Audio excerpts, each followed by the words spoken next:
Pandian store சீரியலில் அடுத்த வர எபிசோடில் நம்ம சுகன்யா இருந்துட்டு பட்ட அவமானம் வரைக்கும் போதும். இதுக்கு மேலே இந்த வீட்டில் என்னால் அவமானப்பட்டுக்கிட்டே இருக்க முடியாது. வேணும்னா நீங்கள் சூடு சொரணை எதுவுமே இல்லாமல் இருங்க, ஆனால் என்னால் இருக்க முடியாது. நான் இப்போவே அந்த வீட்டுக்கு போகிறேன்.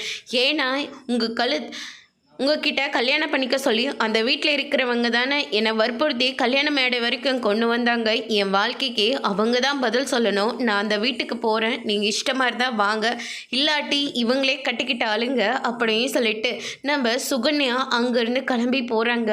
அதுக்கடுத்து தான் பழனி இருந்துட்டு கடையில் ரொம்பவே அவமானப்பட்டுக்கிட்டு இருக்காங்க. மயிலோட அப்பா ரொம்பவே கேவலமாக பழனியை வந்து நடத்திட்டு இருக்காங்க. இது எதுவுமே பழனியால் தாங்கிக்க முடியல. செந்திலுக்கு ஆசையாக பரிசு ஏதாச்சும் வாங்கி கொடுக்கலான்னு பணத்தை கேட்டால், ஆனால் மச்சான் பணம் கொடுக்கவே இல்லை. ஆனால் அவர் வந்து பணத்தை கொடுத்தாரு. சரவணன் மல்லிகை பொருளை கொடுத்தான். அதே மாதிரி கதிரும் ராஜியும் வந்து அவங்களும் ஒரு கிஃப்ட்டு கொடுத்தாங்க. ஆளாளுக்கு ஒவ்வொரு கிஃப்டாக கொடுத்துட்டே இருந்தாங்க. நம்ம மட்டும் எதுவுமே தராமல் போயிட்டோம். அந்த இடத்துல சுகன்யா அவமானப்பட்டது உண்மைதான். அவள் இடத்துல வேறு யாராக இருந்தாலையும் இப்படி தான் நடந்துக்குவாங்க அப்படின்னு சொல்லிட்டு பழனி இருந்துட்டு, அக்கா உங்ககிட்ட நான் ஒரு முக்கியமான ஒரு விஷயம் சொல்லணும். அண்ணனுங்க எனக்கு கடை வச்சு தரதா சொல்லியிருக்காங்க. அதனால் நான் இந்த வீட்டை விட்டு வெளியே போகிறேன்.